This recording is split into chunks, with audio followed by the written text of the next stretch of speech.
রবি, কেমন আছেন? ভালো। আপনি আবার এলেন? দেখুন, এই জঙ্গলে প্রায় কিছু মানুষ হারিয়ে যাচ্ছে। আমি একজন গোয়েন্দা, এই বিষয়ের একটা সমাধান করতে এসেছি। আপনি প্লিজ আমাকে সাহায্য করুন। মানুষ হারিয়ে যাচ্ছে? কোথায়? শুনিনি তো। ঠিক আছে, আমি আছি আপনার সাথে। হ্যাঁ, দুজন মিলেই বের করব কারা এই মানুষগুলোকে গুম করছে। সুরভি, চলো। যেখানে গাছ কাটা হচ্ছে তার আশেপাশে কোনো বন্যপ্রাণীর পায়ের ছাপ পাই কিনা খুঁজে দেখি। হ্যাঁ, এটা ভালো বুদ্ধি।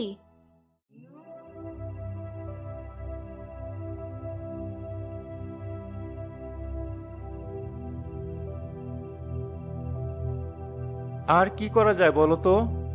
এই জঙ্গলের কিছু কিছু জায়গায় গর্ত আছে, যার পাশে সারা বছর কাদামাটি। আমরা দেখতে পারি লোকগুলো আসলে এখানে পড়ে গিয়েছে কিনা। তাই যদি হয়, এর আশেপাশে নরম মাটিতে পায়ের ছাপ